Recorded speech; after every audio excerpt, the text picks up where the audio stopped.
Sinaloa's blood-soaked backstreets, where cartel law silences truth with brutal efficiency, 5 heavily armed sicarios corner an investigative reporter whose exposés have threatened their empire. Predatory smiles flash beneath balaclavas as machetes glint in moonlight. Another journalist about to vanish without trace. Fatal miscalculation. The unassuming figure beside her isn't just hired security. He's a former SAS operator whose hands have executed hostage rescues that governments still deny. While they brought street brutality, he brings surgical precision honed in the world's deadliest warzones. As the first assassin lunges forward, something terrifying awakens in the bodyguard's dead calm eyes. What follows isn't just protection, but a masterclass in lethal efficiency as cartel savagery collides with Tier 1 Special Forces expertise. Tonight, these predators learn why some guardians aren't hired for prevention. They're selected for their ability to deliver overwhelming response. The sicarios spread out in a practice semicircle. But before we jump back into the video, let us know where you're watching from. And if you're enjoying this story, don't forget to subscribe because I have something really special for you tomorrow. And now, back to the video. The sicarios spread out in a practice semicircle, their movements betraying military training, corrupted by years of cartel brutality. Their leader, a man with a golden crucifix hanging over his tactical vest, rolls his shoulders as he draws a matte black pistol. La periodista, he says, voice eerily casual. And whoever the fuck you are, Elena Vasquez feels her heartbeat hammering against her ribs, the USB drive in her pocket suddenly weighing 1,000 pounds. 3 months of evidence, names, shipping routes, government officials on cartel payrolls. Everything needed to expose the festering corruption consuming her country. Everything worth dying for. But the man beside her, the quiet Englishman who speaks perfect Spanish with a Liverpool accent, whose eyes never stop scanning, whose hands never seem to rest, steps slightly forward. His posture changes, almost imperceptibly. 5 on 2, he says quietly, only for Elena to hear. Bad odds. For them? She whispers, surprised by her own dark humor in what might be her final moments. A flicker of something, not quite a smile, touches the corner of his mouth. I've had worse Tuesdays. The cartel lieutenant gestures impatiently with his weapon. The drive, puta, now, or we take it from what's left of you. The bodyguard, Michael Sullivan, though Elena suspects that's not his real name, shifts his weight to the balls of his feet. To the untrained eye, it would look like nervous fidgeting. To the sicarios, who've killed dozens, it should be recognized as the coiling of deadly potential energy. But their arrogance blinds them. Last chance, Sullivan says, his voice stripped of all emotion. Walk away. The cartel men laugh, a sound like broken glass. The lieutenant steps forward. You don't understand Mexico, gringo. Nobody walks. Sullivan moves, not with the wild aggression of street violence, but with the cold, mechanical precision of someone executing a practiced drill. His hand flashes forward, redirecting the lieutenant's weapon, while simultaneously driving stiffened fingers into the man's throat. Time seems to compress. Elena backs against the wall as Sullivan becomes something inhuman, a blur of controlled violence moving through the alley with terrifying efficiency. No wasted movement, no hesitation. A sickening crack as one sicario's arm bends backward at the elbow. The wet impact of a blade finding flesh, not Sullivan's flesh. A single gunshot, impossibly loud in the confined space. A body hitting concrete. And then, silence. 5 seconds. Maybe 10. The entire encounter over in less time than it would take to read a headline. 4 men lie broken on the ground. The 5th, the lieutenant, gasps for air through his crushed windpipe. Eyes wide, with the dawning realization that he's made a catastrophic miscalculation. Sullivan stands unscathed, breathing controlled and steady. He glances at Elena, whose journalist instincts have somehow kept her upright, observing what most would turn away from. We need to move, he says, voice unchanged, as if he just commented on the weather. There'll be more. As he takes her arm, to guide her away from the carnage, Elena notices something in his eyes. Not the satisfaction of victory, not the adrenaline high of survival, but something much more disturbing, recognition, as if he's returned to a place he knows intimately, a darkness he's spent years trying to escape. Elena realizes with sudden clarity that she hasn't hired a bodyguard. She's unleashed something far more dangerous, a weapon pointed at her enemies, and for the first time since beginning her investigation into the cartels, she feels something unexpected. Hope. Elena Vasquez straightened her press credentials as the government spokesman concluded another empty statement about cartel violence, decreasing across Mexico. The marble-floored press room of Mexico City's government palace echoed with the shuffling of reporters gathering their equipment. But Elena remained seated, her notebook open, her expression unimpressed. "Ms. Vasquez, I see that look," the spokesman said, his practiced smile never reaching his eyes. "I assume you have another question about the Sinaloa disappearances." 23 people in 3 months, Elena replied, her voice carrying across the now silent room. "All witnesses to smuggling operations. All vanished after your office declared the routes secured. You promised protection for those who spoke out." The spokesman's smile tightened. "Perhaps if your reporting was more balanced, you wouldn't need to worry so much about protection." The implied threat hung in the air. Several journalists looked away, uncomfortable. This was Mexico's reality, where asking questions meant risking everything. Elena gathered her things and left without another word. Outside, Mexico City's afternoon, heat hit her like a wall as she navigated the crowded streets toward her office at La Verdad newspaper. Her phone buzzed with a message from her editor. "My office. Now." At 34, Eleanor had already won 2 international journalism awards for her exposés on government corruption. The daughter of a reporter murdered for investigating the cartels. 15 years earlier, she'd carved her identity from loss and defiance. Where others saw stories, she saw responsibility. To the disappeared, to her father's memory, to a Mexico drowning in blood-soaked silence. "They threatened you again." Her editor, Gabriel Ortega, didn't phrase it as a question when she entered his cluttered office. At 65, with a perpetually loosened tie and reading glasses perched on his balding head, Gabriel had mentored her since university. "The usual dance?" Eleanor shrugged, dropping into the chair across from him. "I ask questions about disappearances. They suggest I might disappear too." Gabriel removed his glasses, rubbing the bridge of his nose.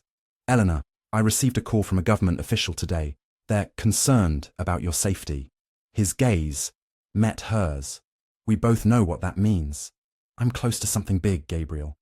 The smuggling operation in Sinaloa isn't just drugs anymore. They're moving people. Refugees. Children." Her voice cracked slightly. "I have a source inside the cartel. If I can just—" "If you're dead, you can't report anything," Gabriel interrupted sharply. "Your father's courage was admirable. His corpse helped no one." Elena flinched. Gabriel immediately softened, reaching across the desk to take her hand. "I'm sorry, that was cruel," he sighed. "But I won't lose another Vasquez to these monsters. The paper is hiring security for you." "I don't need a babysitter following me around," Elena protested. "Not a babysitter, a professional." Gabriel passed her a business card. "This man comes recommended by international journalists who work in war zones, ex-British military, discreet but effective." Eleanor examined the plain white card with a single name and number. "Sullivan Security Services. If you won't do it for yourself," Gabriel added quietly, "do it for me. And for those 23 disappeared whose stories only you seem willing to tell." Michael Sullivan preferred the anonymity of hotel bars, places where travelers passed through without establishing connections. The Monte Rosa Hotel in Mexico City's financial district suited him perfectly. Upscale enough to discourage trouble, impersonal enough to remain forgettable. At 42, Sullivan had spent half his life in shadows, 8 years with British Special Forces, followed by private security work across global hotspots that left little mark on his official records, but permanent ones on his psyche. His face, weathered but unremarkable, was his greatest asset. He could disappear in plain sight, a talent cultivated through years of operations, where being noticed meant mission failure or worse. He nursed a whiskey, reviewing a dossier on his potential client, Elena Vasquez, investigative journalist, with a reputation for fearlessness bordering on recklessness. Her latest crusade against Sinaloa's cartels had placed her on several kill lists. The newspaper wanted protection, though Sullivan doubted Ms. Vasquez herself had requested it. He recognized the type. Righteous, driven by personal demons, convinced of their own invulnerability. The most difficult to protect, the easiest to get, killed alongside. "Mr. Sullivan." He looked up to find Elena Vasquez standing beside his table. In person, she was different from her press photos. Smaller, less polished, more intense. Dark circles beneath sharp brown eyes suggested sleepless nights. Her posture communicated defiance. "Ms. Vasquez," he replied, standing briefly to gesture toward the chair opposite. His Liverpool accent, softened by years abroad, remained distinctly British. I wasn't expecting you for another hour. I prefer to arrive early. Observe before being observed. She sat without taking off her jacket, placing her bag on her lap. Defensive posturing, he noted automatically. A good habit in your profession. Sullivan took a measured sip of his drink. Though it works better if the person you're observing doesn't know what you look like. A flicker of annoyance crossed her face. I'm here because my editor insisted. I've managed 5 years investigating cartels without a bodyguard. And your father managed 20 before they killed him, Sullivan replied evenly. I've read your file, Elena stiffened, eyes flashing. My father isn't part of this discussion. Everything is part of the discussion when it comes to security assessment. Sullivan set his glass down. Your history shapes the threats against you. Your motivations determine the risks you'll take. Your emotional triggers influence your decision-making. Under pressure, are you analyzing me, Mr. Sullivan? I'm deciding whether to take your case. That caught her off guard. I thought you already had. Sullivan studied her carefully. Your newspaper is willing to pay my fee. That doesn't mean I'm willing to accept the job. And what would make you decline? If I determine you're likely to disregard my security protocols. If your investigation places you in situations where protection becomes impossible. If you're unwilling to compromise some freedom for safety. His expression remained neutral. I don't take jobs I can't complete successfully. Elena leaned forward. Let me be clear. I won't stop my investigation. I won't avoid dangerous areas if that's where thievery leads. And I certainly won't let you dictate how I do my job. Sullivan nodded. Then we have nothing more to discuss. He reached for his glass again. That's it? Elena asked, surprised. You're refusing? Yes. Because I won't be obedient?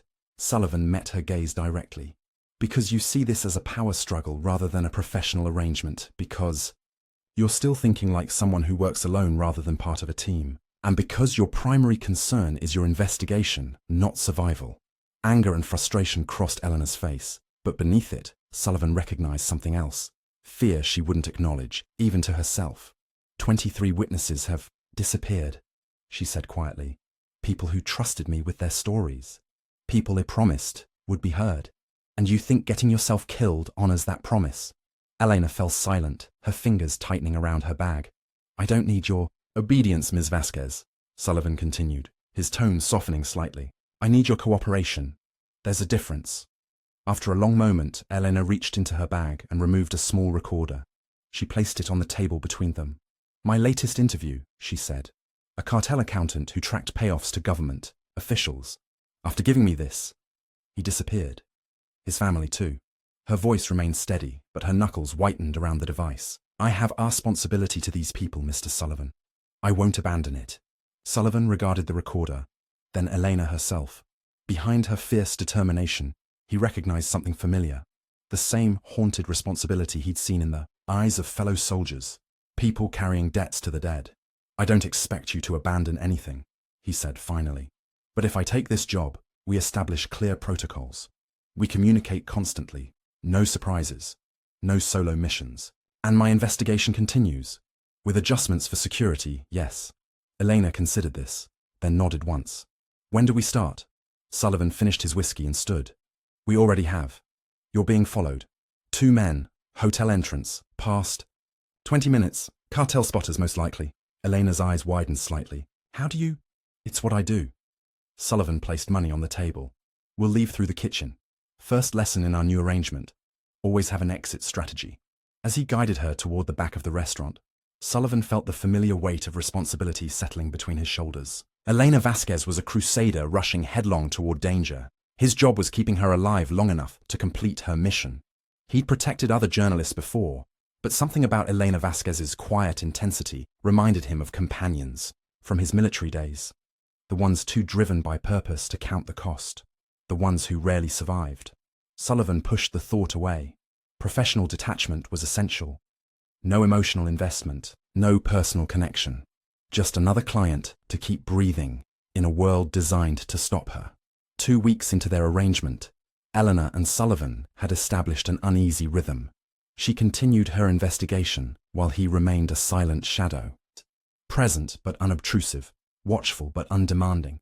At her apartment, at the newspaper offices, during interviews with safer sources, he maintained a respectful distance while never relaxing his vigilance. Sullivan had transformed her home into a fortress without altering its appearance. Reinforced locks, security protocols, evacuation routes. Eleanor found his methodical thoroughness both reassuring and irritating. She'd begun to understand that his quiet efficiency wasn't just professional conditioning, it was a carefully constructed personality designed to reveal nothing while observing everything. "You're hovering again," she said without looking up from her laptop at the kitchen table, where scattered documents formed constellations of evidence around her. Sullivan, leaning against the doorframe, raised an eyebrow. "I'm maintaining line of sight to entry points while giving you working space. That's not hovering. It's creepy. It's effective." Eleanor sighed, pushing away from her computer. "Don't you ever get tired of being perpetually on alert?" Something flickered across Sullivan's face. So brief, Eleanor almost missed it. "No." She studied him for a moment. "You're lying." Sullivan maintained his neutral expression. But Elena had spent years reading micro-expressions from politicians and criminals. The slight tension at the corner of his mouth betrayed him. "My father used to say that carrying too much vigilance is like wearing wet clothes. Eventually the weight drags you under." She closed her laptop. "What dragged you under, Sullivan?" He shifted, almost imperceptibly. "We're not discussing me." "Why not? You know everything about me. My history, my triggers, my security vulnerabilities." She mimicked his accent on the last words. "Yet I know nothing about you except you were SAS and you drink whiskey neat. My background isn't relevant to your protection." "Bullshit," Elena replied bluntly. "If we're a team, as you insist, trust goes both ways." Sullivan considered her for a long moment. "Basra, 2007, he finally said. "Hostage extraction gone wrong. Intelligence failure. Walked into an ambush." His voice remained even, clinical. "4 civilians dead, 3 teammates critically wounded, mission failure." Elena waited, sensing there was more. "Investigation cleared us of operational negligence, but..." He trailed off, then refocused. "Some weights you can't put down. Some vigilance becomes reflex rather than choice." The confession, though sparse, seemed to cost him considerable effort. Elena recognized the economy of trauma. How survivors rationed their pain in carefully measured doses. "Thank you," she said simply. Sullivan nodded once, then checked his watch. "Your source is meeting us in 30 minutes. We should prepare." Elena gathered her materials, mentally shifting back to journalist mode. Her anonymous contact, a dock worker at Sinaloa's port, had promised documentation of shipping containers used for human trafficking. If legitimate, it would connect government officials directly to cartel smuggling operations. "This source," Sullivan said as they prepared to leave. "You trust him?" "As much as I trust any source who risks death by speaking to me." "That's not reassuring." Elena shrugged. "Welcome to journalism in cartel country." The meeting location, a small cafe in a working-class neighborhood, had been Sullivan's choice. Close enough to busy streets for a quick exit, populated enough to discourage violence, with multiple escape routes he'd personally vetted the day before. They arrived 30 minutes early. Sullivan positioned Eleanor at a corner table with her back to the wall, while he sat opposite, facing the entrance. To casual observers, they might appear to be a couple having coffee. Only Sullivan's constantly scanning eyes and the tension in his shoulders revealed otherwise. "He's late," Elena murmured after their scheduled meeting time passed. 15 minutes is acceptable," Sullivan replied, though his posture had subtly changed, coiled tighter. "Traffic enthicity is unpredictable." At 20 minutes, Elena's phone buzzed with a message. She frowned as she read it. "He's not coming. Says he's being watched." She looked up at Sullivan. "He's left the documents in a locker at the central bus terminal. Sending the key and number now." Sullivan's expression darkened. "Public location, multiple entry points, heavy surveillance, potential bottlenecks." Hare shook his head. "It's a terrible exchange point. It wasn't the plan, but the documents. Could be real or could be bait," Sullivan finished. "Either way, it compromises security protocols." Eleanor leaned forward. "These documents could break open the entire investigation. Names, dates, container numbers, evidence of government officials facilitating human trafficking. Or it could be a trap to draw you into a predictable location." "I'm going," Elena said firmly. "With or without you." Sullivan's jaw tightened. Their first real test of wills since establishing their arrangement. "We go together," he finally said. "But we do it my way. In and out, no delays, and if anything feels wrong, we abort immediately." Elena nodded. "Agreed." Mexico City's central bus terminal swarmed with travelers, street vendors, and the ever-present undercover police monitoring for cartel activity. Sullivan guided Elena through the crowds with practiced efficiency, one hand lightly touching her elbow, his eyes constantly scanning for threats. Locker section is ahead to the right, Elena murmured. Number 342. Sullivan nodded, adopting a casual posture, while remaining hyper-aware of their surroundings. Keep walking normally. Don't look directly at the lockers until we're closer. As they approached the bank of metal storage units, Sullivan felt the familiar prickle at the back of his neck, the sensation that had saved his life in combat zones across 3 continents. Something's wrong, he said quietly. Elena glanced at him. What do you see? Nothing specific. Too many people avoiding eye contact. Man by the coffee stand hasn't touched his drink. Security guard checking his phone too frequently. Sullivan guided her toward a shop display. Could be nothing. Could be everything. The documents are right there, Elena insisted. 30 seconds, and we're gone. Sullivan hesitated, then nodded. I'll access the locker. You stay 3 meters back, ready to move toward exit C if I give the signal. They approached the lockers with practiced casualness. Sullivan positioned himself between Elena and the main concourse, shielding her from direct view while inserting the key into locker 342. The locker door opened to reveal a manila envelope. Sullivan removed it quickly, handed it to Elena, who slipped it into her bag. Simple, clean, completed in seconds. Too simple. As they turned to leave, Sullivan noticed a shift in the terminal's energy. Subtle repositioning of seemingly unconnected individuals. The coffee stand man speaking into his collar. 2 maintenance workers moving with too much purpose. We're being boxed in, Sullivan said calmly. Change of plan. Head toward the restrooms, then service corridor. Elena followed his lead without question, matching his unhurried pace, while adrenaline began coursing through her system.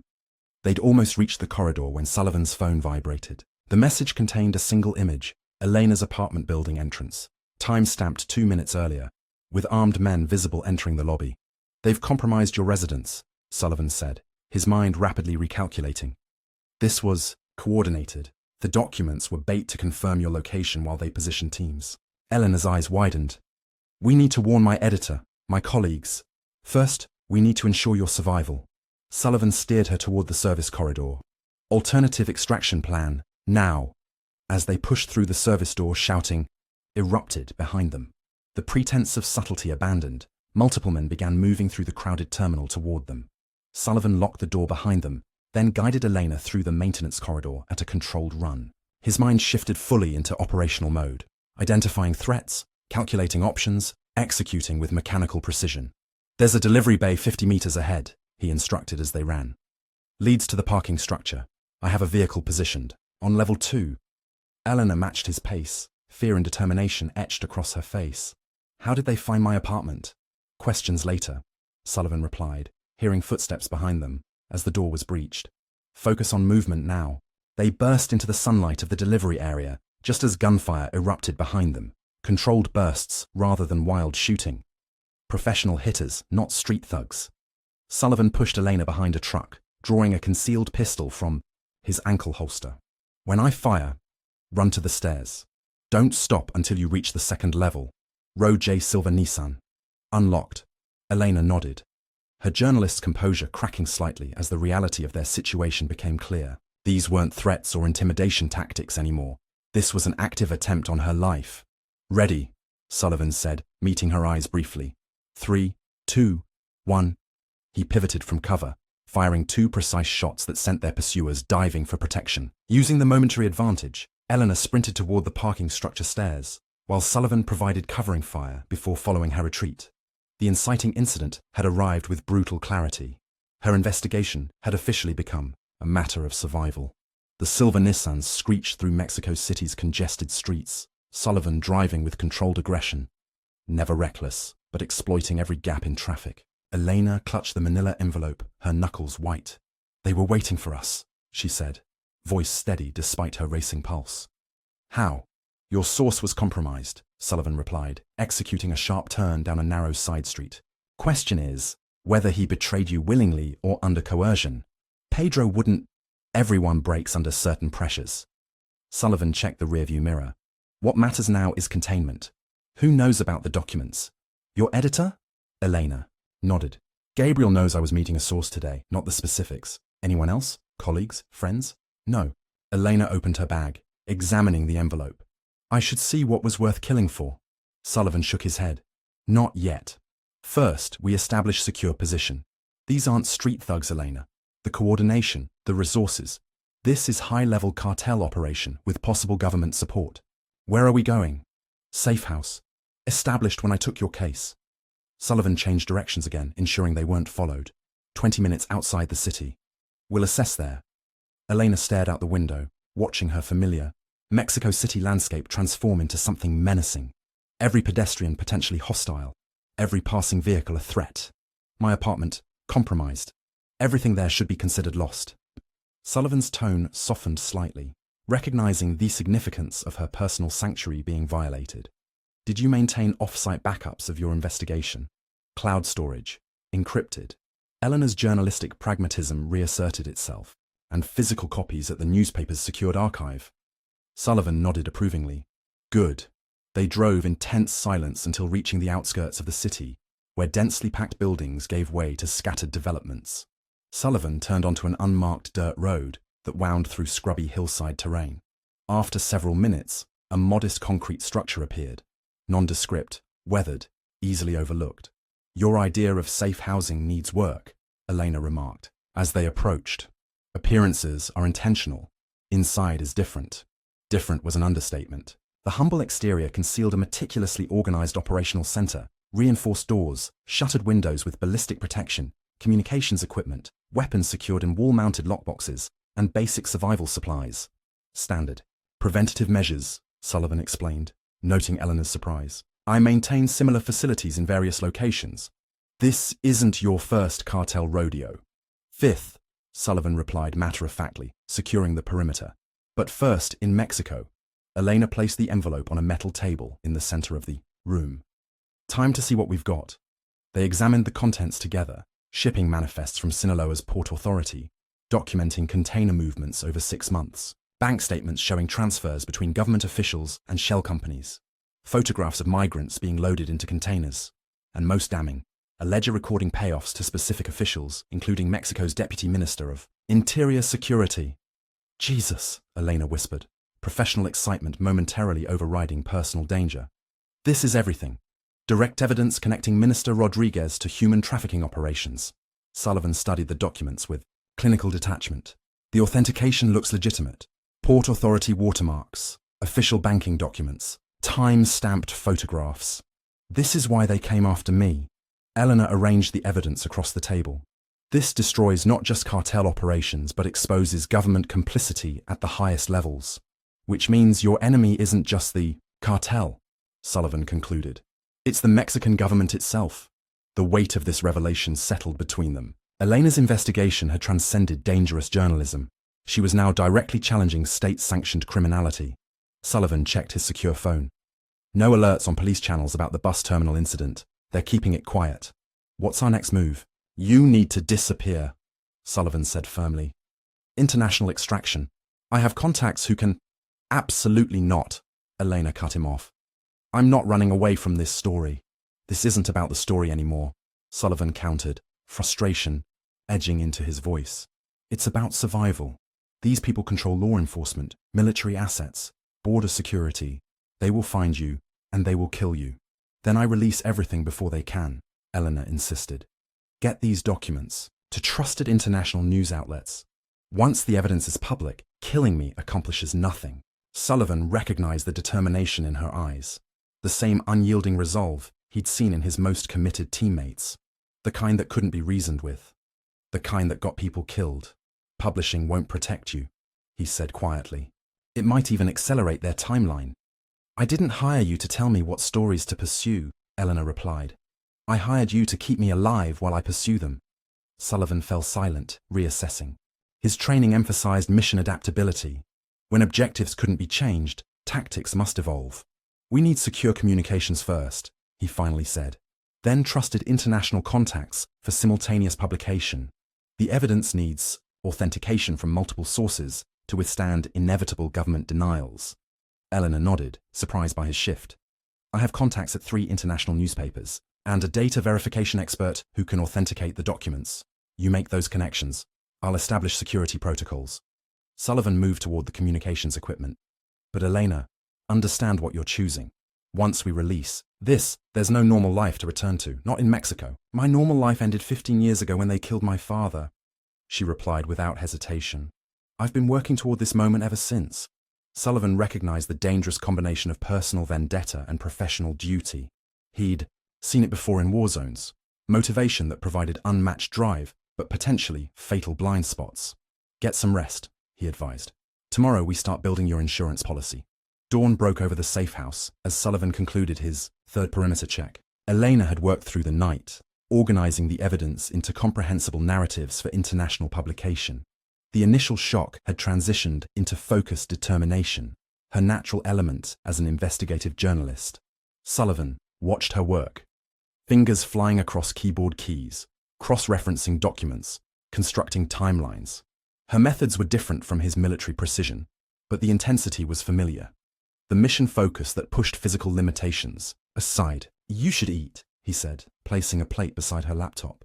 Elena glanced up, momentarily disoriented as she shifted focus from her evidence compilation. What time is it? Almost 6. You've been working 7 hours straight. She rubbed her eyes, accepting the plate with a nod of thanks.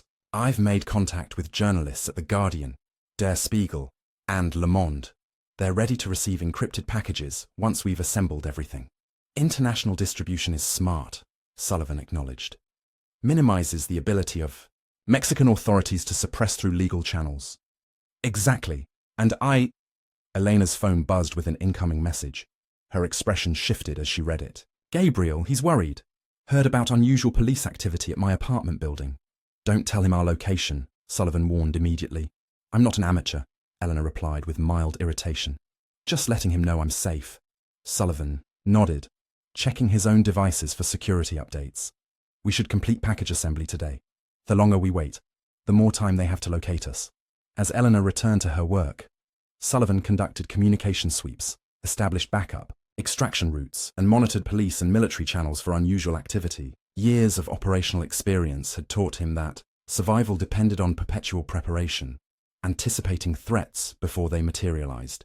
By midday, Elena had assembled 3 comprehensive evidence packages, each tailored to specific international publications. The documentation was damning. Explicit connections between cartel human trafficking operations and government protection, including financial records showing millions flowing to top officials. Once this publishes, she said, reviewing her work, it won't just implicate Rodriguez. It will bring down at least 7 senior government officials and expose the entire northern smuggling network. Sullivan nodded, recognizing the significance while focusing on security implications. Transmission needs to be simultaneous to all outlets. Once they realize what's happening, they'll try to shut down communications channels. I've scheduled coordinated release for tomorrow morning, Elena confirmed. All 3 outlets have agreed to publish within the same hour. Good. Sullivan checked the time. I need to retrieve additional supplies. 30 minutes, maximum. Security protocols remain in effect. No outside communication. Doors locked. Emergency response if perimeter alerts trigger. Elena nodded, familiar now with Sullivan's methodical procedures. I'll be fine. This isn't my first time in a safe house. Sullivan paused at the door. That doesn't concern me as much as you might think. A hint of a smile touched Elena's face. The first in days. I'm starting to think you don't trust easily, Sullivan. Trust isn't relevant, he replied. Preparation is. Sullivan returned precisely 27 minutes later, carrying additional supplies and communications equipment. Ash approached the safe house. Instinct triggered warning signals. Nothing visible, nothing audible, just the combat honed. Sixth sense that had kept him alive through years of high-risk operations. He slowed his approach, scanning methodically. Nothing appeared disturbed, yet the sensation intensified. Drawing his sidearm, Sullivan circled the perimeter, identifying the source of his unease. Faint scuff marks near the rear entrance. Someone had attempted access. Heart rate increasing, but breathing controlled. Sullivan activated his emergency protocols, approaching through secondary entrance points while preparing for hostile contact. Inside, he found Elena exactly where he'd left her, still working at her computer. We need to move, he announced quietly. Perimeter's been compromised. Elena looked up sharply. What? How? Unknown. But someone's been here. Sullivan began rapidly, gathering essential equipment. Priority is securing the evidence packages. Elena nodded, instantly shifting to evacuation mode. Saving files, collecting physical documents, erasing digital footprints. Sullivan admired her efficiency under pressure, a journalist accustomed to operating in hostile environments. Vehicles positioned 400 meters east, Sullivan instructed. Stay close. Move only on my signal. As they prepared to depart, a metallic sound from the perimeter froze them both. Sullivan motioned Eleanor to silence, positioning himself between her and the potential threat. The sound came again, distinctive, unmistakable. Breaching charge, Sullivan whispered, immediately altering their exit strategy. Bathroom window, now. They moved silently toward the rear of the safe house, Sullivan leading with weapon drawn. As they reached the bathroom, the front door exploded. Inward, tactical entry, professional execution. Sullivan boosted Elena through the narrow window first, following immediately after. As his feet hit the ground outside, gunfire erupted within the safe house. Not the wild spraying of cartel enforcers, but the measured, disciplined shots of military-trained personnel. Government Special Forces! Sullivan hissed, recognizing the tactical patterns. Move! They sprinted toward the evacuation point, keeping low among the scrubby vegetation. Behind them, uniformed figures emerged from the safe house, shouting commands in Spanish. Federal police! Stop immediately! Sullivan pushed Elena forward. Keep moving, they're not here to arrest you. Understanding darkened her expression. These weren't legitimate law enforcement, but government-sanctioned elimination teams using official cover to hunt them. They reached the backup vehicle, an unmarked SUV with reinforced components, just as the first bullets whizzed past. Sullivan pushed Eleanor into the passenger seat, returning controlled fire to slow their pursuers before jumping behind the wheel. The SUV roared to life, tires spitting dirt as Sullivan executed a combat driving maneuver, accelerating in reverse before spinning 180 degrees and speeding away from the approaching tactical team. Primary safe house compromised, he stated clinically, mind already recalculating. Evidence packages? Elena clutched her bag containing the hard drives and key documents. Secured, but Sullivan, those were federal police. They found us through official channels. Sullivan nodded grimly. Your investigation struck deeper than you realized. They're deploying government resources openly now. Where do we go? Sullivan considered their rapidly diminishing options. Time to call in specialized. Resources. I know people. Former operators who work outside official channels. Mercenaries. Professionals, Sullivan corrected, navigating rural back roads with precision. People who understand what we're facing. Elena stared at the dust trail behind. Them. The reality of her situation crystallizing with terrifying clarity. Her pursuit of truth had made her an enemy of the state, hunted by the very institutions supposedly protecting Mexican citizens. I always knew the risks, she said quietly. But I never expected government death squads, Sullivan finished, his voice matter-of-fact. That's the line most journalists never cross. When the state itself decides you're a threat to national interests. Is that what I am now? A threat to national interests? Sullivan glanced at her. You're a threat to corrupt officials using national resources for personal enrichment. Different thing entirely. Elena nodded, drawing strength from the distinction. So, what's our play? First, secure transmission of your evidence packages. Then move you across the border, where Mexican authorities have limited reach. I'm not running, Elena insisted. Not running, Sullivan corrected. Tactical repositioning. You can't break this story if you're dead. Their exchange was interrupted by the distant sound of helicopter rotors, growing louder with alarming speed. Aerial pursuit, Sullivan noted calmly, accelerating the SUV toward a densely forested area ahead. They're committing significant resources to find us. You don't seem surprised, Elena observed. Sullivan's expression remained unchanged. I plan for worst-case scenarios. This is merely contingency protocol 4. Despite their dire circumstances, Elena couldn't help a short laugh. You actually have numbered contingency protocols. The corner of Sullivan's mouth quirked slightly. Not quite a smile, but close. Currently implementing number 4 of 17. Let's hope we don't reach double digits. Nightfall brought temporary sanctuary in an abandoned warehouse 30 kilometers from Mexico City. Sullivan had driven in erratic patterns for hours, using terrain and weather to evade the helicopter before finally ditching their vehicle and continuing on foot. Now, in the shadowy concrete structure, Eleanor worked furiously on a laptop connected to a satellite uplink. Sullivan's emergency communications protocol. Packages are transmitting, she announced, eyes fixed on the progress bars. Guardian, confirmed receipt, waiting on the others. Sullivan maintained a defensive position near the entrance, alternating between monitoring external cameras and checking their tactical situation on a ruggedized tablet. His expression, typically unreadable, betrayed unusual tension. "Someone's feeding them real-time intelligence on our movements," he said, scrolling through encrypted communications. "They anticipated 3 of our evasion routes only." "I knew." Eleanor looked up from her computer. "What are you saying?" Sullivan met her gaze directly. "There's a leak. Someone with knowledge of my operational patterns." "Gabriel wouldn't." "Not your editor," Sullivan interrupted. "My side. Someone with access to my protocols." The implication hung heavy between them. Sullivan's world, the shadowy network of former operators and security specialists, wasn't as secure as he'd believed. Der Spiegel confirmed receipt, Elena reported, returning to her transmission monitoring. Le Monde still pending. She paused, then added, "If they're compromised, the articles may not." "The publications will run them," Sullivan assured her. "International outlets beyond Mexican jurisdiction. Once the evidence is public, killing you becomes pointless." "But not you," Eleanor observed quietly. Sullivan didn't respond, his attention caught by movement on one of the security feeds. "We have company. 3 vehicles approaching from the South Access Road." He zoomed in on the image. Military-grade SUVs, tinted windows, not standard police. Elena's fingers flew across the keyboard. "Le Monde just confirmed. All 3 packages received. Publication scheduled for 06:00 GMT, less than 8 hours from now." "We need to move again," Sullivan said, already gathering their essential equipment. "Contingency Protocol 7, split and rendezvous." Elena stared at him. "Split up? That's insane." "Tactical necessity," Sullivan countered. "I'll draw their pursuit. You proceed to the secondary extraction point at Puebla. Contact arrives at 040. "And after they kill you, what happens to me?" Elena challenged, standing to face him. "I'm trained for evasion. You're not." Sullivan handed her a small backpack with survival essentials. "This isn't negotiable, Elena." Before she could argue further, Sullivan's satellite phone vibrated. He checked the display, frowning at the unknown number, before answering cautiously. "Secure line." The color drained from his face as he listened to the caller.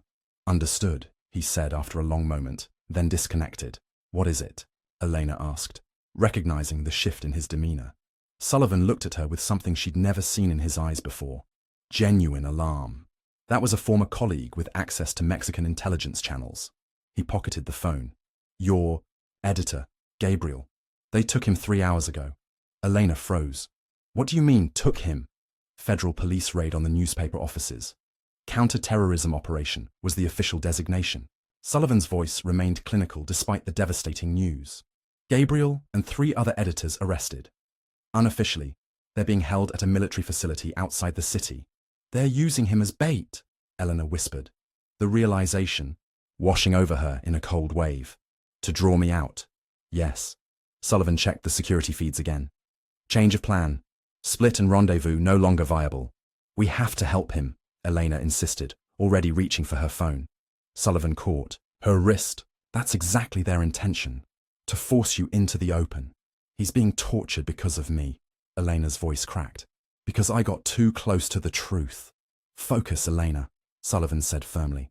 "Emotional decisions get everyone killed.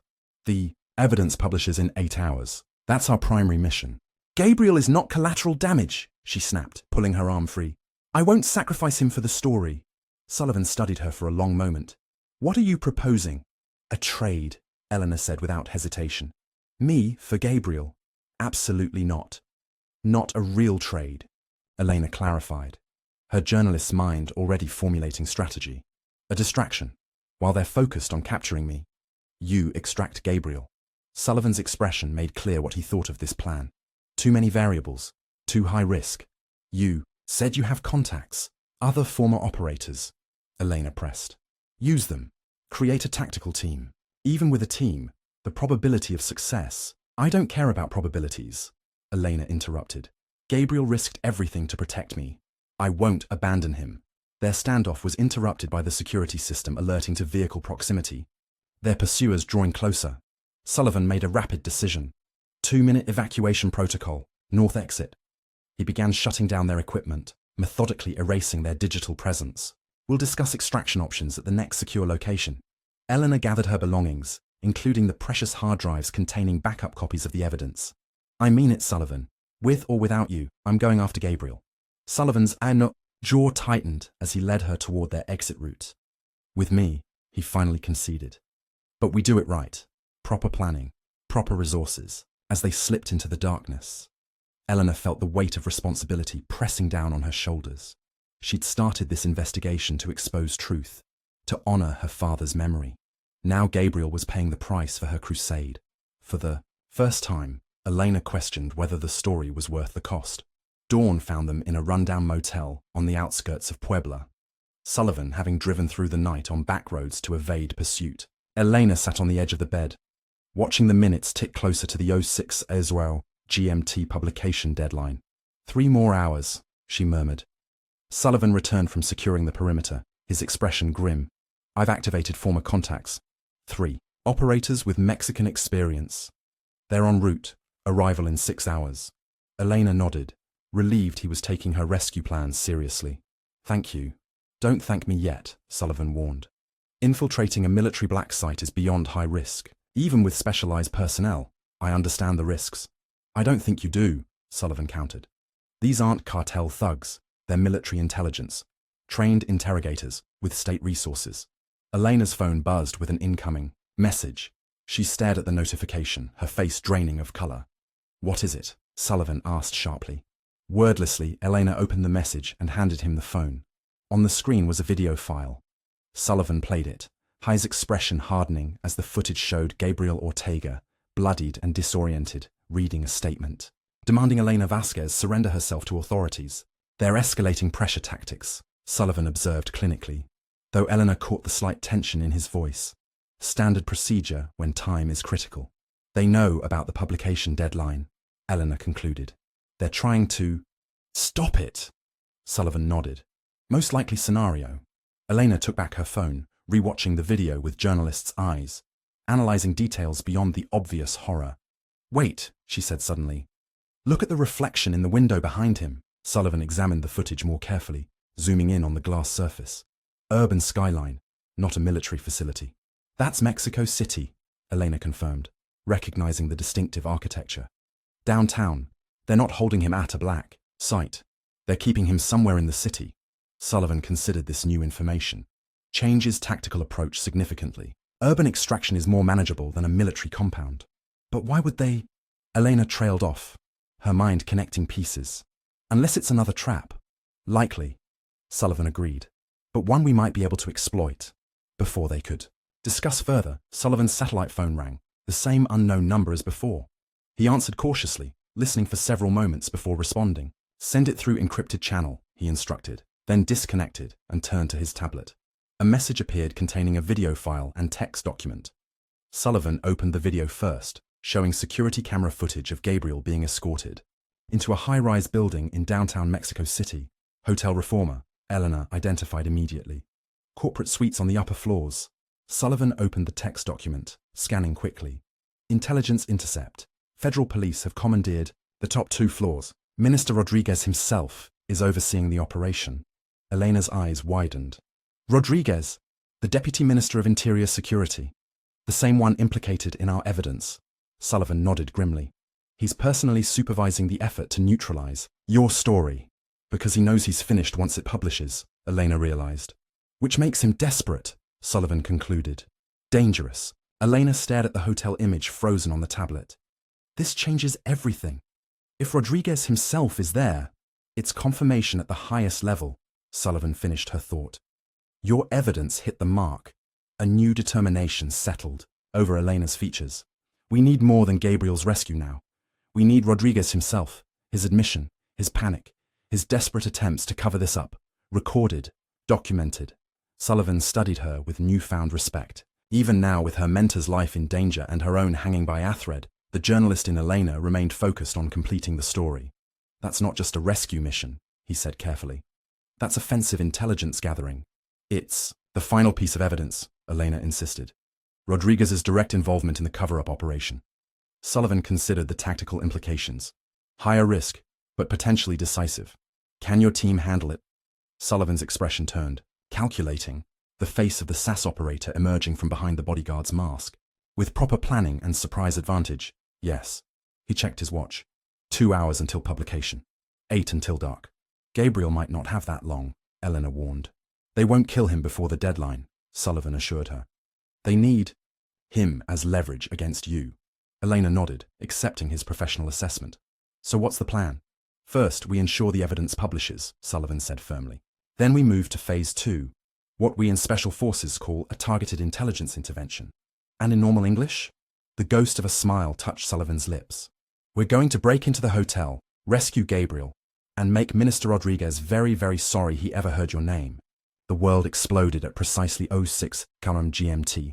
Not literally, but the simultaneous publication of Elena's evidence across 3 major international outlets created a digital detonation that rocked governments globally.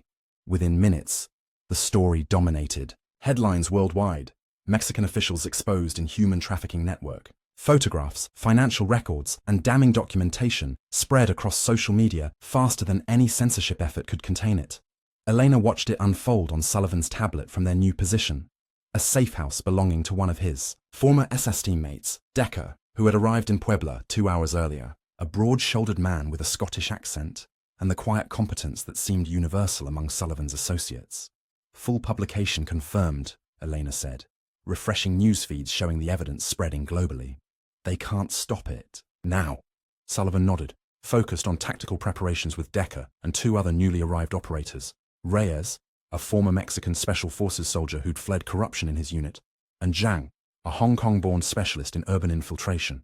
Rodriguez will be desperate, Sullivan told the team, indicating blueprints of Hotel Reforma spread across the table, which means security will be heightened but potentially disorganized. Competing directives, unclear chain of command. Advantage. For us, Zhang noted, studying entry points with practiced eyes. Confirmed security presence? Reyes asked.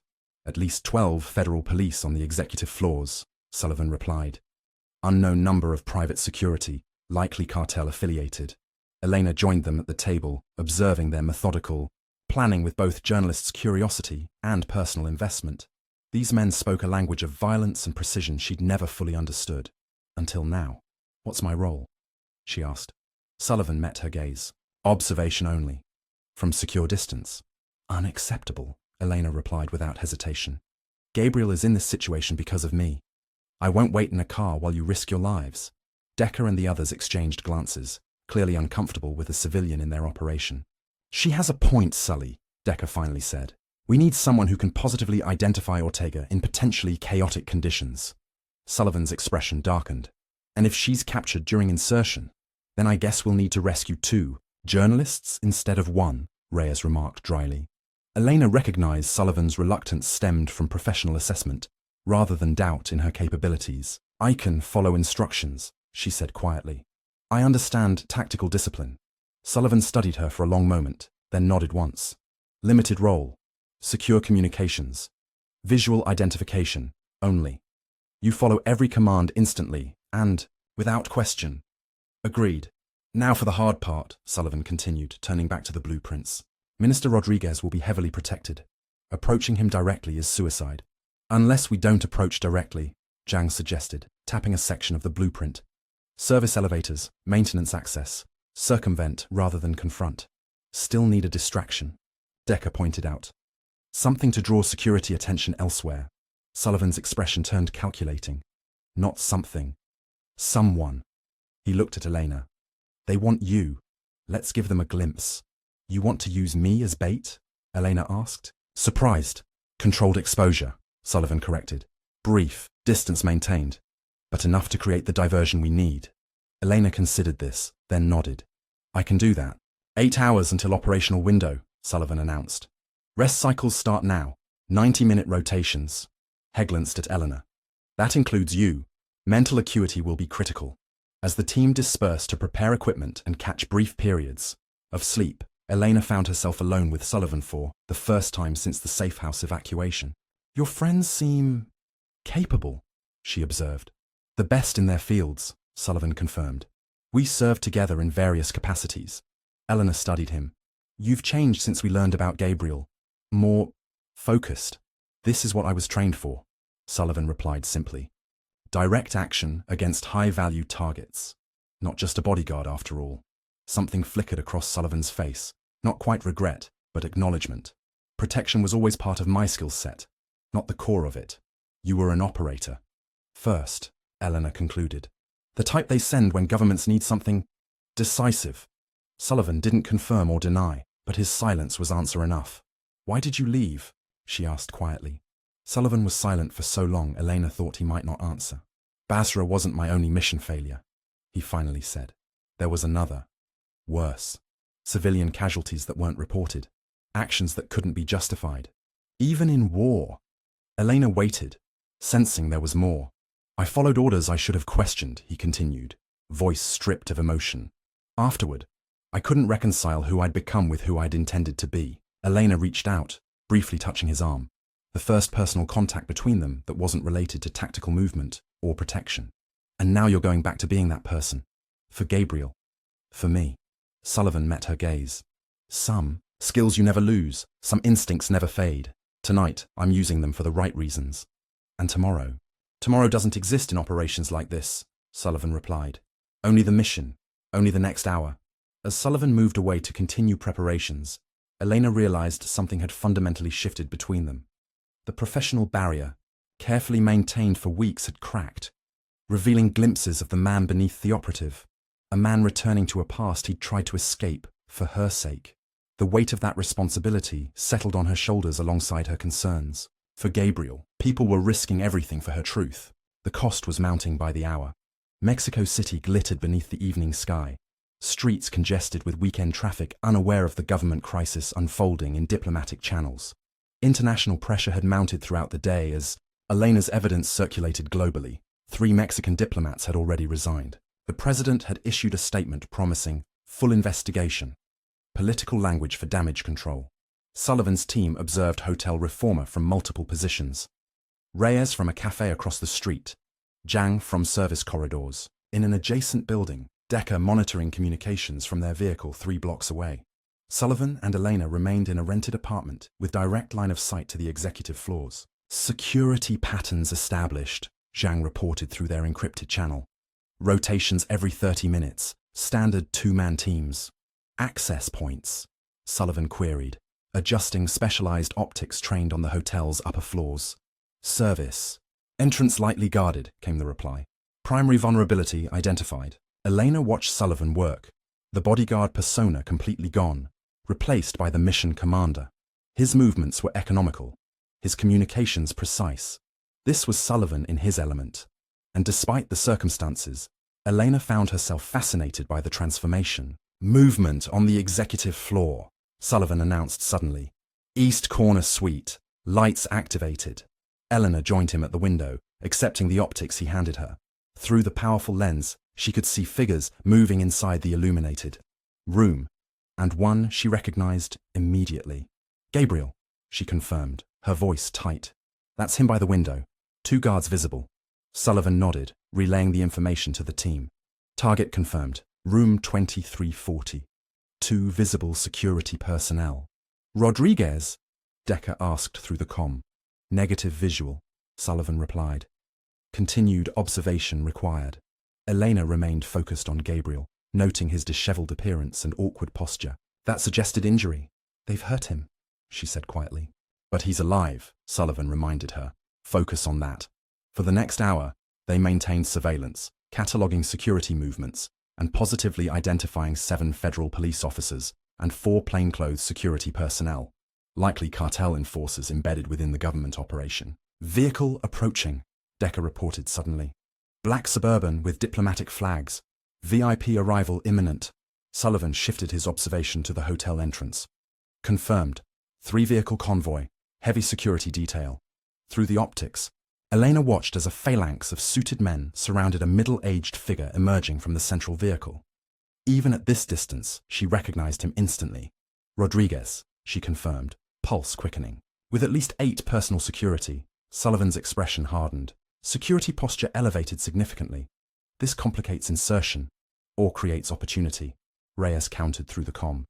More personnel means more confusion in command structure. Agreed, Sullivan decided after a moment. Maintain observation. Identify patterns in the new security configuration. As they watched, Rodriguez and his entourage entered the hotel. Minutes later, lights activated in another executive suite, directly connected to the room holding Gabriel. "He's here," Eleanor whispered. "The man who ordered all this. The one behind the trafficking. The one who sent men to kill me." Sullivan glanced at her, noting the intensity in her expression. "Remember the mission parameters," he cautioned. "Extraction of Gabriel is primary objective. Evidence gathering is secondary."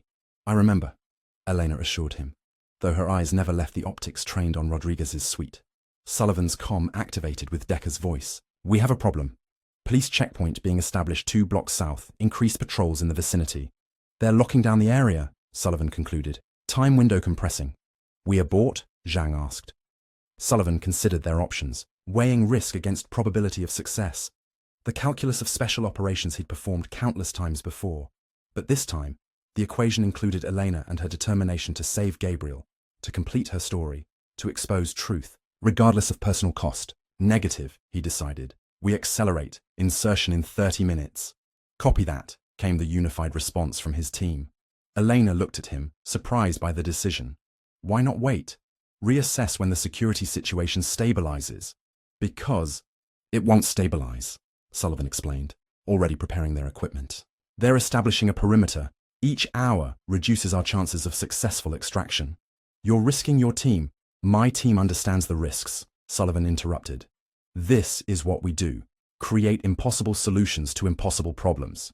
Something, in his certainty, steadied Elena's nerves. Throughout their time together, Sullivan had never promised safety, only competence. Now, preparing to infiltrate a heavily guarded hotel to rescue her editor from government forces, that competence represented their only advantage. "What do you need from me?" she asked. Sullivan handed her a specialized communications device. "Exactly what we discussed. When I give the signal, you make yourself visible at the designated location, 30 seconds maximum. Then immediate withdrawal to secure position." Elena nodded, accepting both the device and the responsibility. "I understand." "And Elena," Sullivan added, his voice shifting subtly, "if something goes wrong, if the extraction fails, you protect yourself. The story is published. Your work is done. No heroics."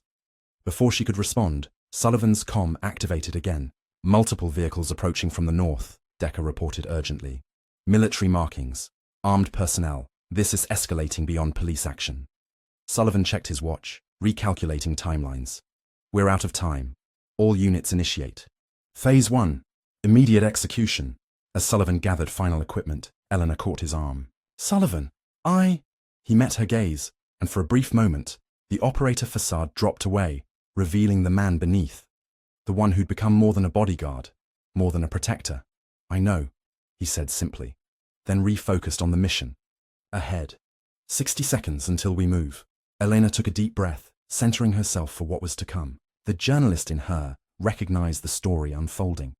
Not just about corruption and trafficking, but about loyalty, duty, and the lengths people would go for truth and for each other. If they survived, it would be a story worth telling. The hotel. Service corridor smelled of industrial cleaner and cigarettes. Sullivan moved through it with practiced silence, Elena close behind him. Both wore hotel maintenance uniforms acquired through Zhang's connections. Sullivan's contained considerably. More tactical equipment than the average janitor carried. "Security checkpoint ahead," Sullivan murmured into his comm. "Status?" "Distraction in 3, 2, 1, came Reyes's calm response. Seconds later, alarms blared throughout the building, fire alert protocols activating on the lower floors, exactly as planned. "Move now," Sullivan instructed, guiding Elena past the checkpoint as the guard abandoned his post to investigate the alarm. They entered a service elevator reserved for staff. Sullivan used the security card Zhang had programmed, sending them toward the executive floors. As the elevator ascended, Sullivan performed a final equipment check. Sidearm secure, tactical knife accessible, communications operational. "Remember," he said quietly to Eleanor, "when we reach the target floor, stay behind me. Maintain 3 meters distance at all times." Elena nodded, adrenaline sharpening her focus rather than clouding it. "Gabriel is in suite 2340, Rodriguez in 2342. Gabriel first," Sullivan reminded her. "Always."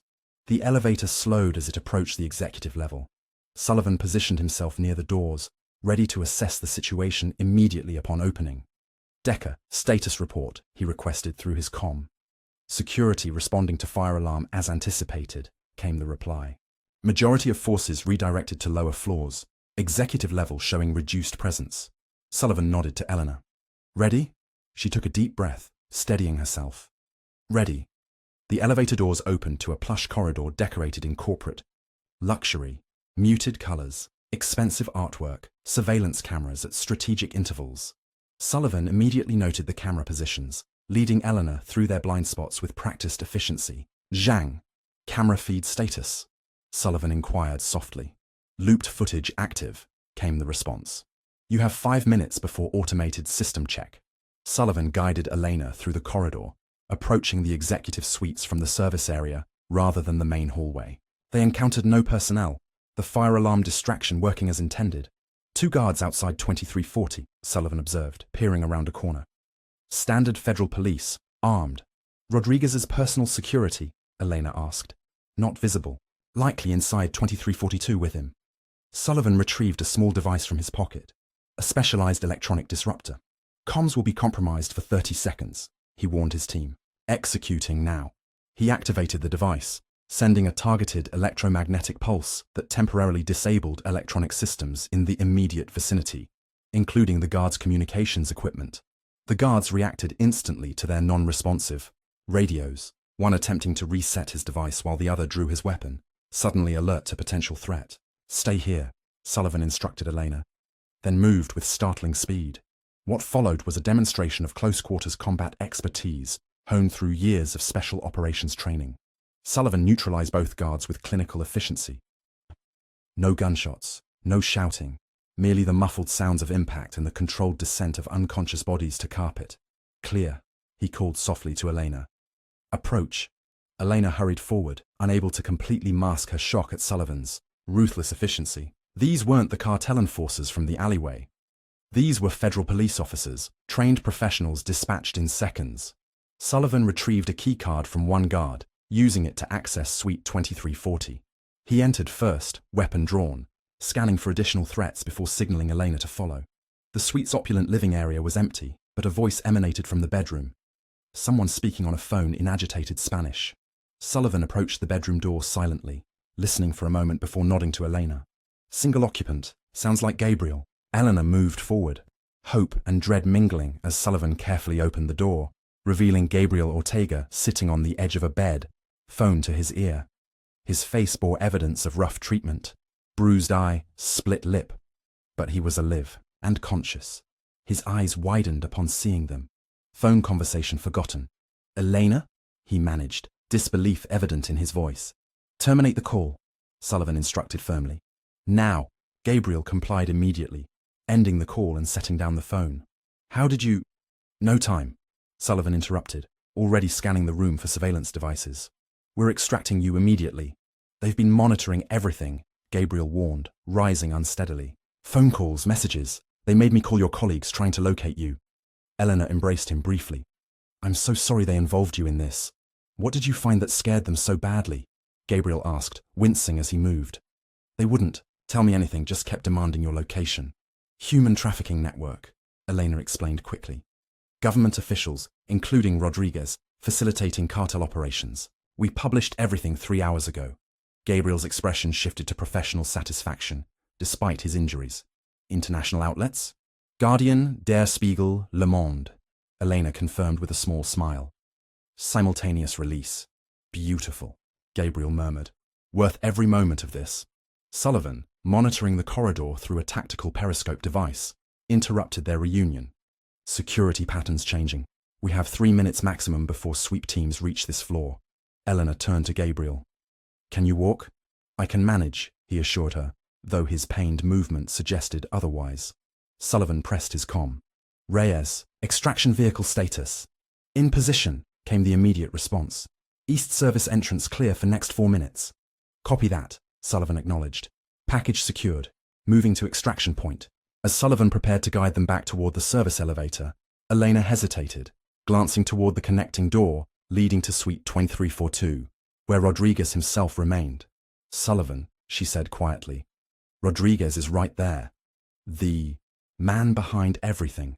Sullivan recognized the dangerous calculation in her eyes. Elena, we extract Gabriel now. That's the mission. The mission is truth, Elena countered. Complete truth. Rodriguez orchestrated a government cover-up, ordered assassinations, trafficking. He's meters away. With armed security, Sullivan reminded her. This isn't the plan. Gabriel, understanding, immediately shook his head. Eleanor, whatever you're thinking, 2 minutes, she said. Decision made.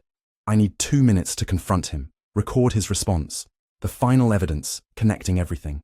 Sullivan's expression hardened. Absolutely not. You extract Gabriel, Elena proposed. I'll join you after.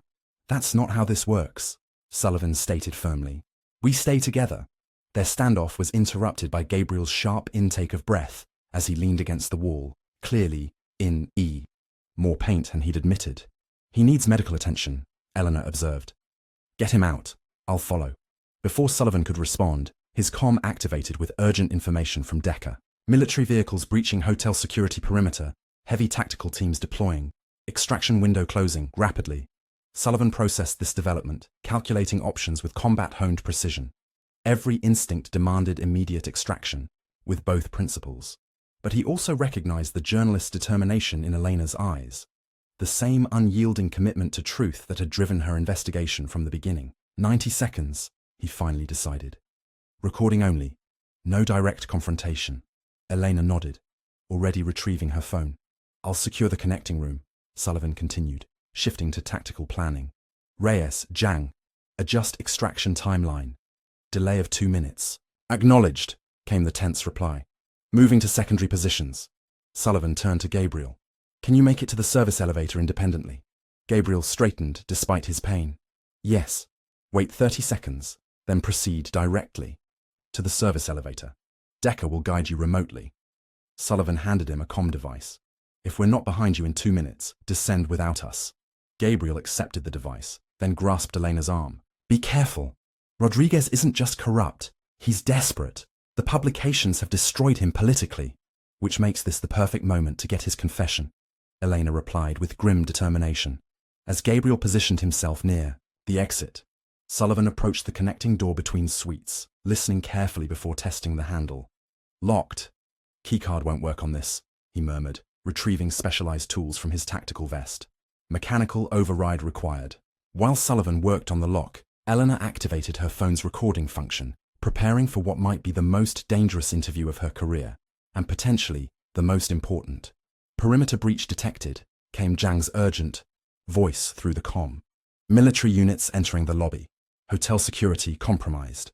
Sullivan's lock manipulation accelerated, fingers working with practiced precision, until a soft click signaled success. Ready? He asked Elena, hand on the door. She nodded, phone prepared. Sullivan eased the door open centimeters at a time, revealing the adjoining executive suite. More luxurious than Gabriel's, with panoramic windows overlooking Mexico City's glittering expanse. Minister Rodriguez stood with his back to them, phone to his ear, engaged in heated conversation. 2 security personnel flanked the main entrance, but the connecting door had been overlooked. A critical security failure Sullivan immediately exploited.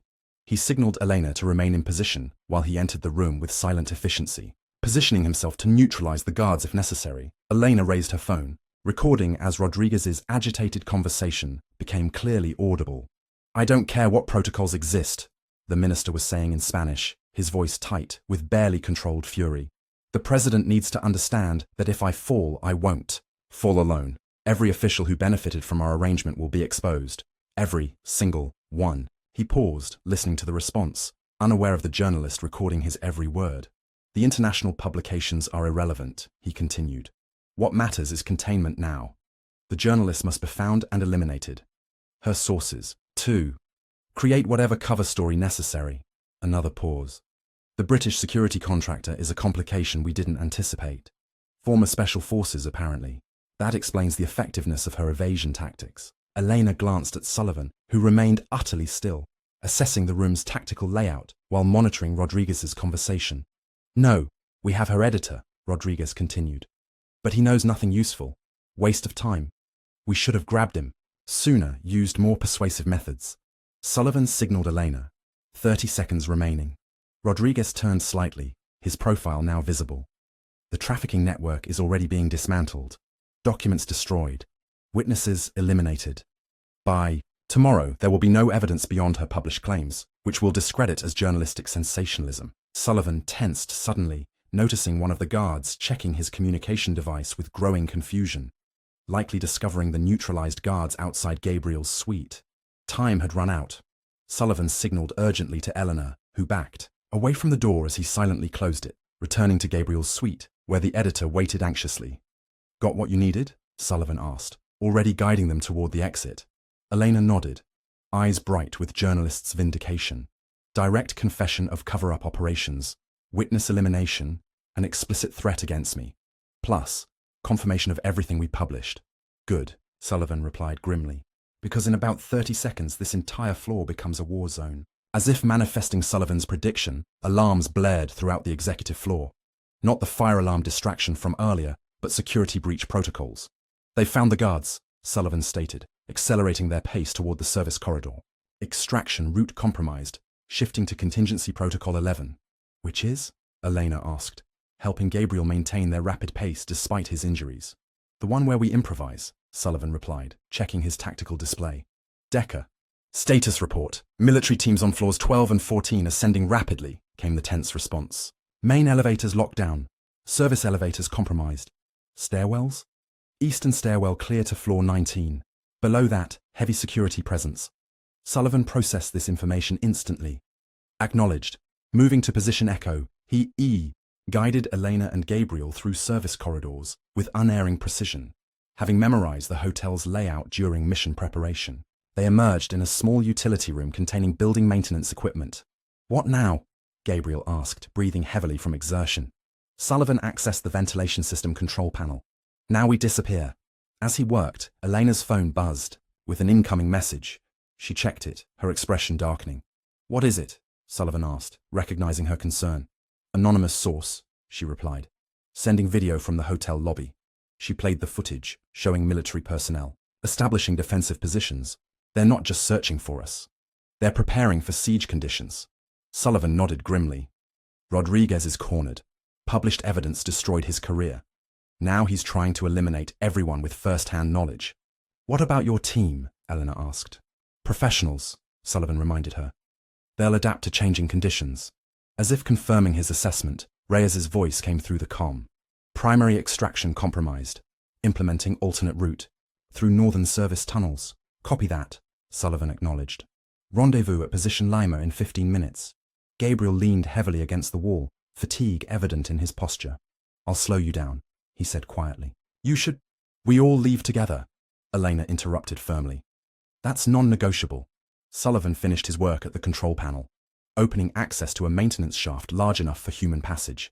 "This connects to the building's central air system," he explained. "Bypasses standard security checkpoints." "Where does it lead?" Eleanor asked. 19th floor mechanical room," Sullivan replied. From there, access to the eastern stairwell Decker identified. As they prepared to enter, the shaft, shouting, erupted from the corridor outside, security forces conducting a systematic sweep. "Go!" Sullivan urged, helping Gabriel into the shaft first, then Elena. "Move quickly but quietly. I'll be right behind you." Elena hesitated. "Sullivan." "Go," he repeated, more firmly. As Elena disappeared into the shaft, Sullivan sealed their entry point before taking position near the utility room door, weapon drawn. If security forces discovered their route, he would delay pursuit, whatever the cost. The tactical display on his wrist showed multiple heat signatures approaching their position. Sullivan checked his ammunition, prepared breaching charges near alternative exit points, and activated his team's emergency protocols. "All units," he spoke quietly into his comm. "Jackpot scenario authorized." "Confirmed," came the unified response from his team, acknowledgement that the situation had escalated to critical levels. Sullivan listened as footsteps passed their location, security teams moving systematically through the floor. For now, they remained undetected, but Rodriguez would commit every available resource to finding them, especially now that Elena had recorded his incriminating conversation. The tactical display showed Elena and Gabriel making steady progress through the maintenance shaft. Sullivan allowed himself a moment of professional appreciation for Eleanor's adaptability under pressure. Not just a journalist with a death wish, as he'd initially assessed, but a partner capable of functioning under extreme conditions. When the corridor cleared temporarily, Sullivan entered the shaft himself, sealing it behind him. As he navigated the narrow passage, a realization settled over him with unusual clarity. This wasn't just another operation. This wasn't just another principle to protect. Somewhere between their first meeting and this moment, crawling through a ventilation shaft while elite military units hunted them, Elena Vasquez had become something more than a client. And that made Contingency Protocol 11 the most important mission of Sullivan's career, because failure meant losing not just a principal, but someone who mattered. The 19th floor mechanical room hummed with industrial equipment, massive air handlers and electrical systems that powered hotel reformers' upper levels. Sullivan emerged from the maintenance shaft last, securing the access panel behind them. Gabriel leaned against a wall, breathing heavily, while Eleanor checked her phone's signal. "Rodriguez is mobilizing everything," she reported, scrolling through encrypted messages from her news contacts. "Police scanners show all units converging on the hotel. They've shut down surrounding streets." Sullivan consulted his tactical display. Military units on floors 15 through 18, ascending systematically. He activated his comm. "Decker, eastern stairwell status. Compromised," came the tense reply. "They've established checkpoints at every 5 floors. Sullivan processed this information with combat-honed efficiency. "Zhang, roof access." "Negative," the infiltration specialist responded. "Heavy security presence, helicopter on standby." "They're preparing for a final sweep," Sullivan concluded. Sealing every exit, Gabriel straightened despite his pain. "You got what you came for," he told Elena. "Me, the recording of Rodriguez. Thestory is complete. Now focus on getting out alive." Sullivan examined their options, measuring risk against probability in the lethal calculus of special operations. "Standard extraction no longer viable," he stated flatly. "Time for Hail Mary protocols." "English, please," Elena requested, though her expression suggested she already understood the gravity of their situation. "We can't go down," Sullivan explained. "So we go up." "To the roof?" Eleanor asked incredulously. "You just said it's heavily guarded with a helicopter." "Exactly," Sullivan confirmed, already retrieving specialized equipment from his tactical vest. "Their helicopter." Gabriel and Elena exchanged glances of disbelief. "You're planning to steal a military helicopter?" Gabriel asked. "Appropriate," Sullivan corrected. "In extreme circumstances." Elena studied him, recognizing the shift in his demeanor, calculating, precise, almost mechanical. This was Sullivan fully transformed into the SAS operator he'd once been, accessing training and experience beyond ordinary security work. "Can you even fly one?" she asked. "Among my qualifications," Sullivan confirmed without elaboration. He turned to his comm. "Decker, I need distraction protocols on lower floors. Maximum diversion. Zhang, systematic disruption of security cameras. On floors 19 through roof. Reyes, position for exfiltration support, northwest sector." As his team acknowledged their instructions, Sullivan turned to Elena and Gabriel. "This will be rapid, chaotic, and dangerous. Follow my instructions precisely. No deviation." Elena nodded, helping Gabriel stand straighter. "What's the plan?" "Roof access is through secured stairwell," Sullivan explained, checking his weapon. "Likely minimum 4 guards at the access point. Once neutralized, we'll have approximately 2 minutes before reinforcements respond. During that window, we secure the helicopter and depart." "And the pilot?" Gabriel asked. "Military protocol keeps aircraft ready for immediate departure," Sullivan replied. "Pilot will be on standby, either in the cockpit or nearby." Eleanor understood the implication. "You'll have to neutralize the pilot too." Sullivan met her gaze directly. Yes. A moment of silence passed between them, acknowledgement of the escalating violence necessary for their survival. When they'd first met in that hotel bar months earlier, Elena could never have imagined Sullivan would kill government forces to protect her. Now it seemed inevitable. "Let's move," Sullivan finally said, leading them toward the stairwell access. "Maintain 3 meters spacing. If we encounter resistance, drop immediately to floor level." As they approached the stairwell door, Sullivan paused, listening carefully, before checking his tactical display. 2 heat signatures, guards positioned outside. He retrieved a small device from his vest, a specialized stun grenade developed for close quarters operations. "Cover your ears. Close your eyes when I give the signal." Sullivan prepared the device, then looked at Eleanor and Gabriel. 3, 2, 1. They covered their ears and closed their eyes as Sullivan opened the door minimally, deploying the device into the stairwell before securing the door again. A muffled bang followed by disoriented shouts confirmed its effectiveness. "Move!" Sullivan ordered, drawing his weapon and entering the stairwell where 2 security personnel lay temporarily incapacitated. He secured them efficiently with restraints, then signaled the others to follow. 20 flights up, he instructed. "Pace yourselves." Gabriel struggled with the first few flights, but determination drove him forward. Eleanor stayed beside him, offering support when needed.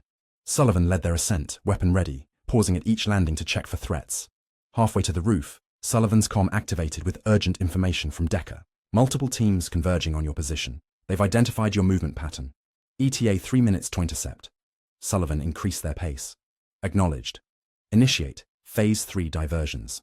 Almost immediately, explosions echoed from lower floors, controlled detonations deployed by Sullivan's team to create chaos and confusion among the security forces. Emergency systems activated, plunging sections of the hotel into darkness while triggering sprinklers and alarms. "That won't hold them long," Sullivan warned as they continued upward. "Military units have override protocols for building systems." They reached the final landing, facing the secured door to the roof. Sullivan checked his tactical display one last time.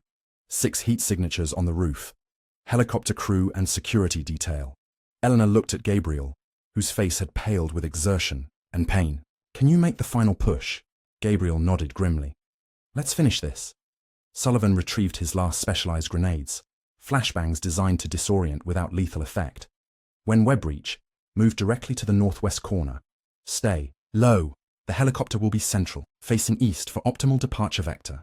Elena positioned herself to help Gabriel, while Sullivan prepared for the breach. Through his comm, coordinated confirmations arrived from his team. "Diversions active, systems compromised, extraction support in position." "On my mark," Sullivan said, hand on the door release. 3, 2, 1, mark. He pushed through the door, deploying multiple disorientation devices in practice sequence. Brilliant flashes and concussive force erupted across the rooftop, temporarily overwhelming the security team's senses. Sullivan moved with lethal efficiency, not firing his weapon, but employing close-quarters combat techniques to neutralize threats without fatalities. Within seconds, 4 security personnel lay incapacitated. "Move now," he called to Elena and Gabriel, who emerged onto the roof, staying low as instructed. The helicopter sat at the center of the landing pad, rotors still, but pilot visible in the cockpit, already reacting to the assault, reaching for communications equipment. Sullivan reached him before he could radio for assistance, pulling the man from the aircraft and securing him efficiently. The remaining security guard emerged from behind equipment housing, weapon raised, but Sullivan had anticipated the position, disarming him with a precision strike. "Get in," Sullivan ordered, already powering up the helicopter's systems. Elena helped Gabriel into the rear compartment before climbing in herself. Sullivan's hands moved across the controls with practiced familiarity, initiating startup procedures designed for rapid deployment.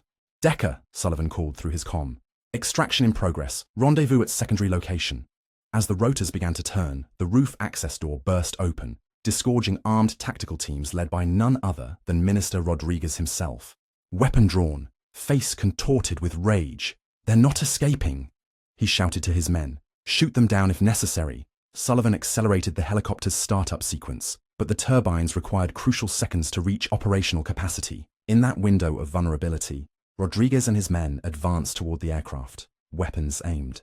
Elena stared through the helicopter's window at Rodriguez, the man whose corruption she'd exposed, whose trafficking network she'd dismantled with nothing but journalistic determination and evidence. Their eyes met across the distance, mutual recognition of the moment's significance. Without warning, Rodriguez raised his weapon and fired directly at Elena. The bullet shattered the helicopter's side window, missing her by centimeters. Sullivan reacted instantly, drawing his sidearm and returning precisely targeted fire. Not at Rodriguez, but at the rooftop lighting systems. Sparks erupted as bullets severed power connections, plunging sections of the roof into darkness and creating momentary confusion. In that crucial moment, the helicopter's engines reached operational threshold. Sullivan executed a textbook combat takeoff, the aircraft lurching upward with deliberate instability to present a difficult target before banking sharply away from the gunfire now erupting from the roof. "Hold on!" Sullivan called over the roar of engines and gunfire. Elena braced herself, one arm securing Gabriel as the helicopter tilted at an extreme angle, accelerating away from Hotel Reforma. Through the shattered window, she caught a final glimpse of Rodriguez on the rooftop, silhouetted against the emergency lights, weapons still raised in futile pursuit. "We did it," she whispered, almost disbelieving. Sullivan maintained focused concentration on the aircraft controls, navigating through Mexico City's skyline with precision, while monitoring pursuit options. "Not clear yet," he cautioned. "Military. Response will include air assets." As if manifesting his warning, his tactical display lit up with approaching aircraft, police helicopters scrambling to intercept. "Hang on," Sullivan instructed, descending sharply toward the city's densely packed buildings. Evasive protocols. The helicopter dropped below the urban canopy, weaving between high-rises in maneuvers that defied conventional flight safety parameters. Sullivan flew with the instinctive skill of someone extensively trained for combat operations, using terrain and structures to break pursuit tracking. After several minutes of high-stakes aerial evasion, Sullivan checked his tactical display again. Pursuit aircraft maintaining higher altitude. They've lost direct visual. "Where are we going?" Elena asked, still supporting Gabriel, who had fallen unnervingly silent. "Border is too far," Sullivan replied, focusing on navigation while maintaining their concealed flight path. "We need immediate medical attention for Gabriel." Elena checked Gabriel's condition, alarmed by his pallor. "He's getting worse," Sullivan made an immediate tactical decision. Change of plan. Direct approach to private medical facility. Decker has resources standing by. He adjusted their course, continuing to fly at dangerous but concealing low altitude through Mexico City's outskirts. The helicopter's fuel gauge indicated limited operational time remaining, another factor in their narrowing window of survival. "We're going to make it," Elena assured Gabriel, though uncertainty tinged her voice. Sullivan glanced back briefly, his expression revealing a rare moment of genuine concern. 5 minutes to medical facility. Stay with us, Gabriel." As they approached their destination, a private compound disguised as an agricultural research center, Sullivan allowed himself to acknowledge the unprecedented nature of this operation. In his years with special forces and private security, he'd never executed an extraction of this magnitude or risk level. But then, he'd never protected someone like Elena Vasquez before, someone whose determination to expose truth matched his own commitment to protecting it. As the helicopter descended toward the compound's landing area, Sullivan spotted Decker and medical personnel rushing to meet them. Against astronomical odds, they had accomplished the impossible, rescued Gabriel, secured damning evidence against Rodriguez, and escaped a military-scale operation designed to eliminate them. Sullivan executed a perfect landing, powering down systems with practiced efficiency. As medical staff rushed to retrieve Gabriel, Sullivan turned to Eleanor, their eyes meeting in shared recognition of what they'd accomplished. "Is it over?" she asked quietly. Sullivan considered the question with characteristic thoroughness. "The extraction is complete," he replied, "but the aftermath is just beginning." Elena nodded, understanding the implications. Rodriguez would face international pressure and potential prosecution, but his resources and connections made him a continuing threat. Their victory was significant, but incomplete. "Whatever comes next," she said, holding Sullivan's gaze, "we face it together." Something shifted in Sullivan's expression, a subtle acknowledgement that their relationship had fundamentally changed, no longer bodyguard and client. Something more complex, forged in the crucible of shared danger and purpose. "Together," he agreed simply, as they stepped from the helicopter into whatever future awaited them. 3 days after their helicopter escape, Eleanor sat beside Gabriel's hospital bed in a private medical facility just across the Texas border. American soil. Beyond the reach of Rodriguez's influence, Gabriel's condition had stabilized after treatment for internal bleeding and 2 broken ribs, injuries more severe than he'd let on during their escape. "The doctors say you'll make a full recovery," Elena told him, squeezing his hand gently. Gabriel smiled weakly. "Just in time to face unemployment. I doubt La Verdad will welcome me back after this." "You're wrong," Elena replied, showing him her tablet. "The newspaper's board issued a statement yesterday condemning your unlawful detention by corrupt officials and demanding your reinstatement as editor-in-chief." "Public pressure? International outcry," Elena corrected. "Our evidence packages triggered investigations in 7 countries. The United Nations Human Rights Council is involved now. Rodriguez can't simply make this disappear."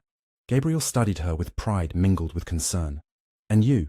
What happens to Elena Vasquez now?" Before she could answer, Sullivan entered the room. Still vigilant, still scanning entrances and exits, automatically, but something had shifted in his demeanor. The uncompromising professional edge had softened slightly. "Security update," he announced. Mexican authorities have issued international warrants for both of you, officially for theft of classified documents and interference with national security operations. Politically motivated charges, Elena observed. Obviously, Sullivan agreed. But effective in restricting your movement. Interpol won't honor them, but traveling outside US jurisdiction would be high risk for the immediate future. Gabriel sighed. So we're refugees now. Temporarily, Sullivan clarified. Your international journalists' associations are filing countermeasures. Legal teams from 3 human rights organizations have offered representation. Elena stood, moving, to the window overlooking the facility's secured perimeter. And Rodriguez? Officially, he's still in position, Sullivan reported. Unofficially, international pressure is mounting. The president has distanced himself, suggesting an internal review of the trafficking allegations. Political theater, Elena said dismissively. Buying time while they decide which sacrificial lambs to offer. Most likely, Sullivan agreed.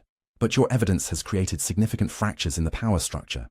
Rodriguez's cartel allies are equally concerned about his stability. Organized crime prefers reliable partners. Gabriel attempted to sit up straighter, wincing with the effort. The story continues to spread. Even government-controlled Mexican media can't ignore it completely. International coverage has forced acknowledgement. Elena turned from the window. But at what cost? 23 witnesses disappeared.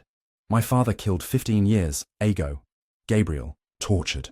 All for what? So Rodriguez can face an internal review? Sullivan studied her carefully. You exposed the truth, changed the narrative, created consequences that can't be easily contained. It's not enough, Elena insisted. It rarely is, Sullivan replied quietly. But it's more than anyone else accomplished. A nurse entered to check Gabriel's vitals, and Sullivan used the interruption to guide Elena into the corridor outside. You've received asylum offers from 3 countries, he informed her once they were alone. Canada, France, and the UK all have journalism protection, programs that would welcome you. Elena's expression hardened. You want me to run? I want you to survive, Sullivan corrected. Strategic withdrawal isn't surrender. It feels like it. Elena leaned against the wall, exhaustion finally showing through her determined facade.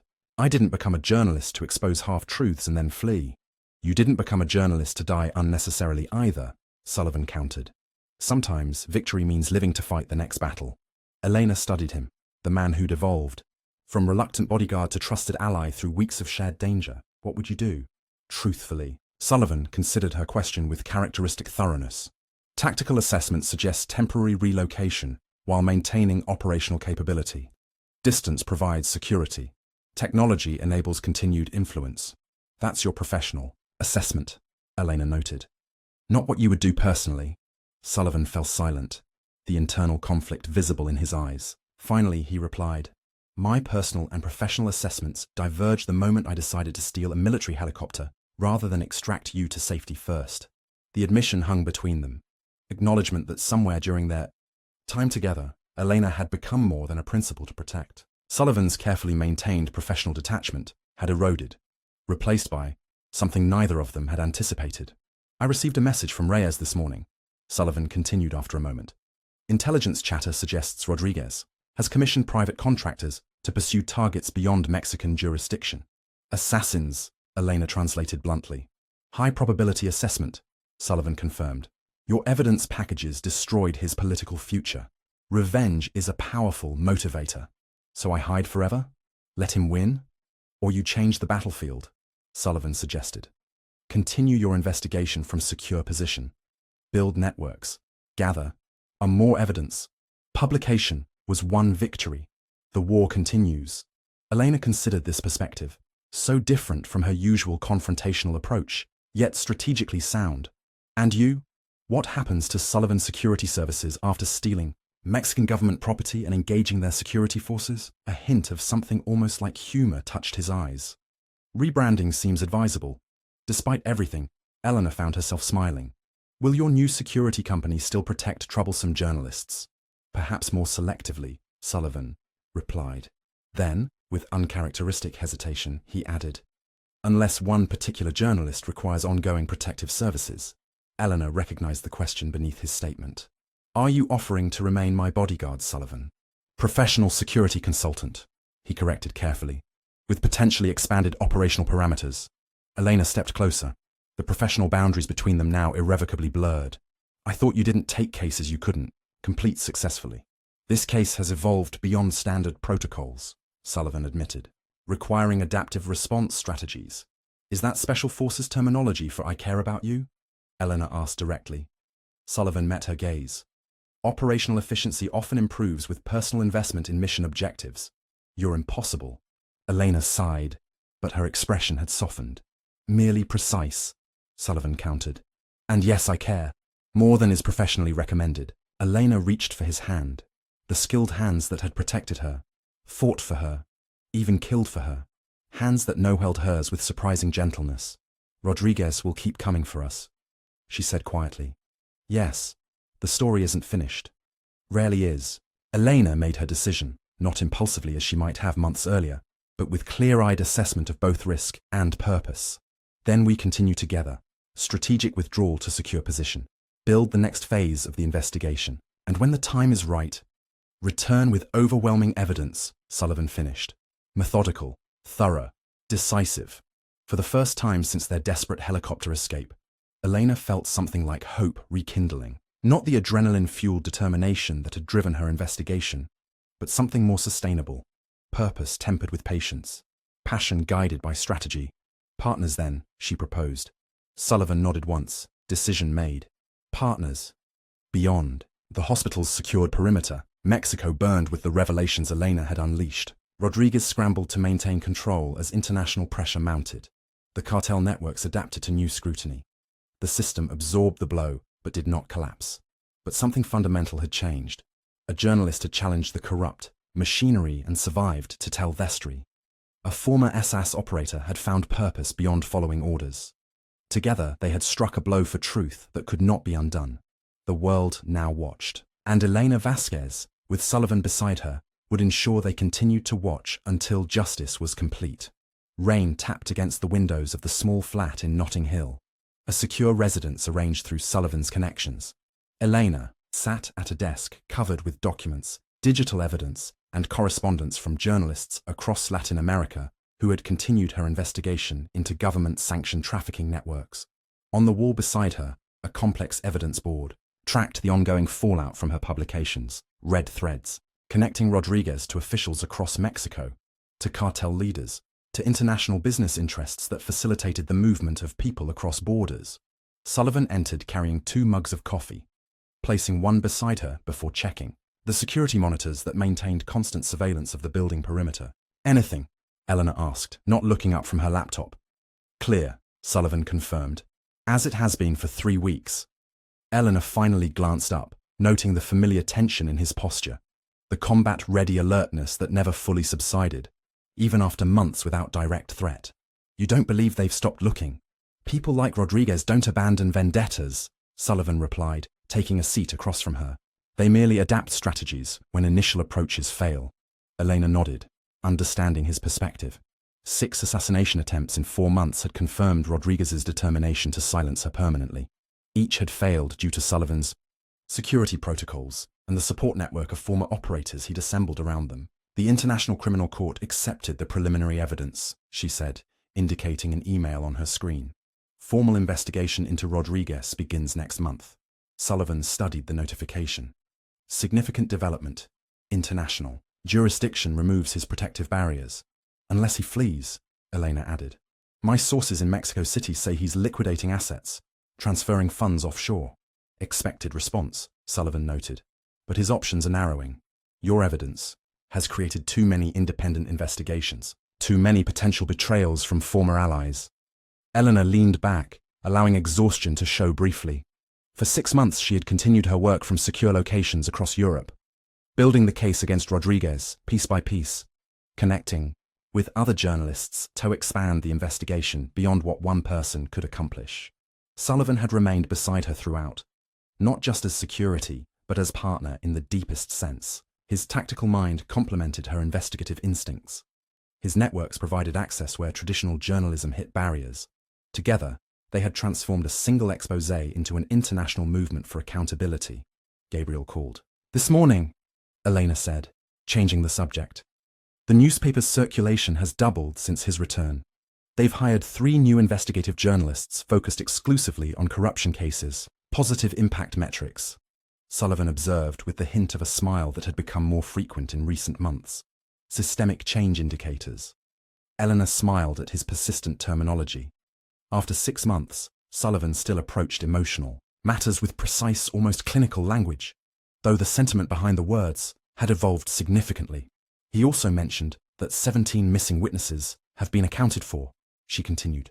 Not dead as feared, but relocated through cartel networks. With Rodriguez's protection collapsing, they've begun coming forward. Sullivan nodded, genuine satisfaction visible in his expression. Justice components assembling. Elena rose from her desk, moving to the window to watch raindrops trace patterns on London glass. When I started this investigation, I thought exposing the truth would be enough. Publication as the end point. Most journalists do, Sullivan commented. But it's never that simple, is it? Eleanor turned to face him. Exposing truth is just the beginning. What matters is what happens afterward. The accountability, the reform, the prevention of future crimes. The mission beyond the objective, Sullivan agreed. Using military framing he knew she now understood. Elena studied him. The man who had transformed from hired security to essential partner. Who had killed to protect her, then taught her how to protect herself. Whose rigid professionalism had gradually yielded to something more human, more connected. My father never saw his investigations completed, she said quietly. He died thinking he'd failed. Sullivan rose, joining her at the window. He created the foundation you built upon. Mission continuity, across generations. Eleanor smiled at his perspective, reframing her father's death not as defeat, but as a phase in a longer campaign. It was Sullivan's gift, finding meaning in sacrifice, purpose in pain. The ICC prosecutor believes they can bring Rodriguez to trial within a year, she said, returning to practical matters. And 3 cartel leaders have been indicted in separate proceedings. Victory metrics, Sullivan acknowledged, but not complete. Victory, Elena amended. The system remains, even with key figures removed. Systemic corruption requires sustained pressure, Sullivan agreed. Single strikes rarely achieve permanent change. Elena turned fully toward him, decision crystallizing, after months of consideration, which is why I've accepted the Guardian's offer. International Corruption Desk, based in London, permanent position. Sullivan absorbed this information with characteristic thoroughness. You're remaining in the UK. We're remaining, Elena corrected. Unless you have other plans. Sullivan's expression softened. The transition from operative to partner, still new territory for him. My security assessment recommends continued protective oversight of high-value journalist assets. Elena laughed softly. Is that your way of saying you'll stay with me? Affirmative, Sullivan replied. Then with deliberate effort, added, I want to stay with you, Eleanor. She reached for his hand, the deadly hands that now held hers with surprising gentleness. Partners then, in all ways. All operational parameters, Sullivan agreed, his eyes conveying what his specialized vocabulary still struggled to express. Their moment was interrupted by an alert on Elena's laptop. Breaking news that demanded immediate attention. Together, they moved to the screen displaying a news bulletin with Rodriguez's photograph. Mexican Deputy Minister Rodriguez found dead in private residence, Elena read aloud. Apparent suicide, according to preliminary reports. Sullivan's expression turned calculating. Unlikely. Cartel elimination more probable. He became a liability when his protection value diminished. Justice of a sort, Elena observed. Emotions complicated. Not justice, Sullivan corrected firmly. Convenience, different concept entirely. Elena nodded, understanding the distinction. True justice would have been trial, testimony, full exposure, systemic reform. The mission continues, Sullivan concluded simply. As they processed this development, Elena realized how profoundly her perspective had changed through their journey together. 6 months earlier, she might have celebrated Rodriguez's death as victory. Now she recognized it as merely a chapter in a longer narrative, one she would continue writing. Outside their window, London rain washed the streets clean. Inside, Elena Vasquez and the man who had once been merely her bodyguard contemplated their next steps in a battle larger than themselves. The corrupt official was gone, but corruption remained. The cartel enforcer was neutralized, but cartels adapted. The immediate threat had passed, but new dangers would emerge. Elena reached for her phone, already composing messages to her international network of journalists. coordinating next phases, adapting strategies, maintaining pressure on systems, designed to resist scrutiny.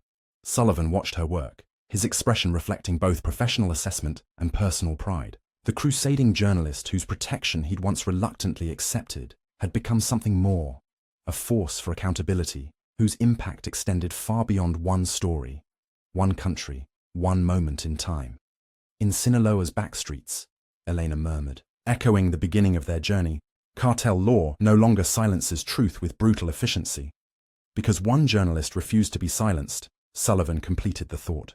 Because one journalist had the right bodyguard, Elena corrected, meeting his gaze with a smile that acknowledged everything that had passed between them. The danger, the trust, the transformation. Sullivan allowed himself to return the smile, a genuine expression rarely seen during their early days together. Former SAS, he reminded her. There's a difference. I've noticed, Elena replied, leaning into his embrace as London rain continued falling, washing away the past while they